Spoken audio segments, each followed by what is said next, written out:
Hello friends, let us now learn some important points about proximal renal tubular acidosis. This proximal renal tubular acidosis, it is mainly seen in the PCT. So in the PCT, there is impaired absorption of bicarbonate, which is absorbed normally is impaired. There is impaired absorption of bicarbonate which results in acidosis. The causes can be many. Here, the causes of proximal renal tubular acidosis are divided into two types. One, we have inherited causes. Second, we have secondary causes.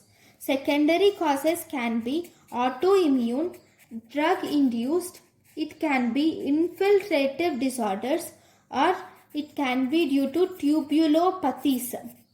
Whereas primary causes or inherited causes are mainly metabolic storage disorders like Wilson's disease, cystinosis, tyrosinemia, galactosemia, hereditary fructose intolerance, glycogen storage disease type 1, and Loeys syndrome and Fanconi syndrome are associated with proximal renal tubular acidosis or type 2 renal tubular acidosis.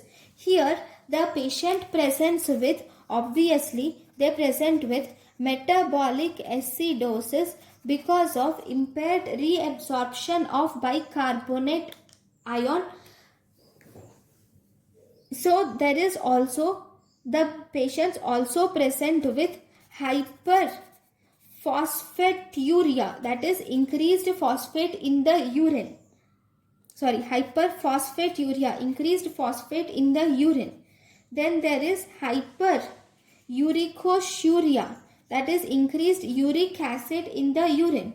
Hypercalciuria, that is increased calcium excretion in the urine.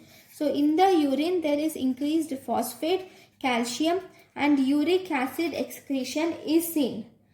And there is also excretion of amino acids. So there is amino aciduria and glycosuria is also seen in these patients. Then here these patients also suffer from short stature and mental retardation can be seen. Right. And there is a rare type of primary renal tubular acidosis which is NBC1 mutation. This NBC1 is a transporter which is sodium bicarbonate cotransporter. This sodium bicarbonate cotransporter will cause reabsorption of sodium and bicarbonate.